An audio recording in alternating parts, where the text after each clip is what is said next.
Gəlir İmam Sadiq əleyhissalama bir nəfər deyir ki, sizin dostlarınızdan var. Dost deyəndə, yəni sizin vilayətinizi qəbul edənlər var, amma pis əməl sahibləridir. Mən deyib təəccüblənirəm. Sizin vilayətinizi qəbul eləməyənlər var, yaxşı əməl sahibləridir. Deyir, İmam qəzəblə qəbul edir bu sözü. Deyir, bizim vilayətimizi qəbul eləyib pis iş görənlərlə işin olmasın. Və zülm imamının imamətini qəbul eləyib yaxşı iş görənlər isə dinsizdirlər. Deyir, necə yəni? Deyir, elə.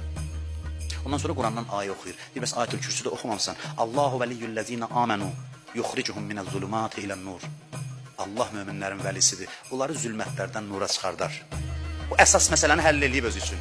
Bunun ruhunda lətiflik var, incəlik var ki, bu Allah vəlisinə təkəbbür göstərməyib, eybi yoxdur, yanında günahları var. Allah onu zülmətdən nura çıxardar. Vəllezine kəfəru əvliyauhumut tağut.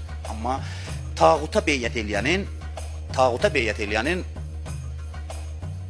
onun imansızlığı, yəni ellezine kəfəru, onun imanı yoxdur. Yuxricuhum minən nuri ilə zulumat. Tağut onları nurdan zülmətə aparar. Onların o yalancı əxlaqı var, nur kimi görünən. Ondan çıxardar, aparar qaranlığa və ulaikə əshabun nar hum fiha xalidun. Bu axırda tövbəyə gələr, o axırda azğın şəkildə dünyasını dəyişər.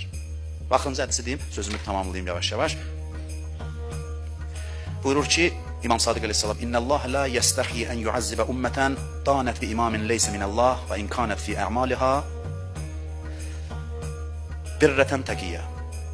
Buyurur ki, Allah çəkinməz bir qövm ki, Allahın vəlisinin imamətini qəbul eləməyib, amma təqvaya riayət edir, yaxşı işlər görür, Allah onları əzaba salmaqdan çəkinməz. Onların ruhunda nuraniyyət yoxdur. Sözün qısası, qəlb xəbər verir. Qəlbin vəziyyətindən, daha doğrusu Allahın vəlisinə münasibət xəbər verir. Qəlbin sağlamlığını bu vasitə ilə bilmək olur. Qəlbin sağlamlığını, təmizliyini. Amma bunu sabah da işarə edəcəm. Bugün də bir cümlə ilə deyim ki, məsələn, dünyada nə qədər adam imam tanımayıb. Müxtəlif ölkələrdə insanlar var ki, heç eşitməyib imam kimdir. Yaxud da başqa məzhəbdən olan qardaşlarımız var ki, onlar heç xəbəri yoxdur, başa düşməyib Əhl-i Beytin. Eşidib oradan buradan, amma tam o məqamı başa düşməyib. Onların hamısı İnşallah Allah onları hidayət edəcək. Axırda bilinəcək ki, bəzi insanlar var ki, zahirən başqa məzhəbdə, amma ürəyində vilayət eşqi var. Və bəziləri var ki, zahirən bu məzhəbdədir, amma ürəyində vilayətdən əsər əlamət yoxdur. O sonradan bilinəcək. Allah hüccəti tamamlayacaq inşallah bütün bəşəriyyət. Ona görə, amma söhbət bundadır ki, bir insana imam tanıtdırıldısa, inatkarlıq elədi, qəbul eləmədisə, çox xəstə ürəyi var. Və bir dənə də təkrar hədis deyim. Mən dünən dedim ki, bu söhbətlərimizdə təkrar məqamlar çox olacaq, amma bu mövzudan danışıb bu hədisə işarə eləməmək günah olar. Bunu deyim sözüm tamamlayım. Deyir, oturub Peyğəmbər məsciddə dedi ki, indi bir dəstə insan gələcək bura məscidə. Başladı onları çox yüksək sözlərlə tərif eləməyə. Cənnət onlara müştaqdır, filan təsəvvür ediyor. Peyğəmbər dilindən tərifləyir bu insanları.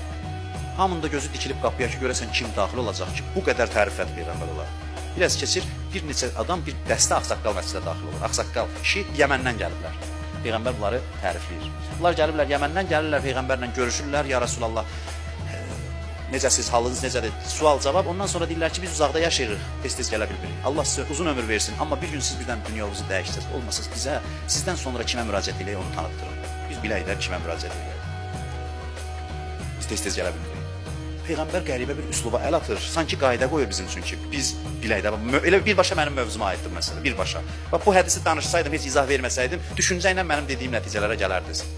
Peyğəmbərdən soruşur ki, sizdən sonra kimə müraciət eləyək, imam kimdir? Peyğəmbər demir filan kəs, deyir, o müttəqilərin sərvəridir. Qəsimul cənnəti və nar, cənnət və cəhənnəmi böləndir. Tərifləyir. Deyirlər, ağa bildik. Təbii ki, sizin davamsız bu xüsusiyyətlərə sahib adamdır. Amma bizə denən kimdir bilək, adını bilək. Peyğəmbər bax belə bir üslubdan onları imamətlə tanış edir. Deyir, həmin adam oturub cəmaat namazının cərgəsindədir indi. Oturub. Gelin cəmaatla bir görüşün, görün hələ tapa bilirsiniz o kimdir. Tapmaca yaradır Peyğəmbər. Sadə məsələdir, deyən, ya Rasulallah, deyən filan kəs deyə oturub burada. Yox, nəsə bizə çatdırmaq istəyir. Deyir, gedin, görün, tapa bilirsiniz. Bu Yəmənlilər gəlir bir sırada dayanan adamlarla görüşürlər. Əl əleyhissalam da cavan oğlandır. Əl əleyhissalama gəlib əl verir, deyir, getmək istəyir, dayanır. Getmək istəyir, dayanır. Dayanırlar, soruşurlar, sizin adınız nədir? Deyir, Əli ibn Əbu Talib. Gəlirlər, ya Rasulallah, sizin vəsifiniz Əli ibn Əbu Talibdir, deyir, bəli. Necə? Hardan bildiniz odur? Deyir, heç nə, qabağından keçəndə istədik keçək gedək, ürəyimiz dedi, dayan, elə bil mehriban ata baxırdı bizə. Özləri yaşlı kişi, əleyhissalam cavan oğlan. Elə bil ata baxışları vardı. Baxışında, ruhunda bir hərarət vardı ki, imkan vermədi ki, içə gedək. İmkan vermədi. Bu hədis nədən xəbər verir? Qəlb safdırsa, gözlər tanıyacaq, tapacaq. Qəlb xəstədirsə, 100 dəfə denən, deyəcək ki, daş dedi ki, bu Allahın sözüdürsə, Qədirxunda dedi. Əli doğrudan da Allahın seçdiyirsə, daş düşsün başıma ölüm. Bu biridir, bu da biridir. Heç adını tanıtdırmamış. Bu hədisdə tarixdən sizə danışıram. Qəlb sağlam olanda Allah vəlisinə təzim edir. Olmayanda isə xəstə qəlbə nə qədər tanıtdır, xeyri yoxdur. Bax, bu bir göstəricidir insan üçün. Vilayət ana dəyərdir, təməl dəyərdir. Kim ona bağlıdırsa yaxşı adamdır, səmimi bağlıdırsa, 10 dənə günahı da olsa yaxşı adamdır. Kim onu inkar eləyirsə, onun 10 dənə yaxşı işi də olsa, əsas xəbisliyi içində saxlayıb o. O xəstə adamdır. Onun namazı da səni aldatmasın, onun əxlaqı da, onun zahiri, o kosmetik üzdə olan o təbəssümü, əxlaqı səni çaşdırmasın fikri. Onun mahiyyəti xəbisdir, mahiyyəti xarabdır. Əgər inatkarlıq edibsə, əgər inatkarcasına bunu qəbul eləməyibsə.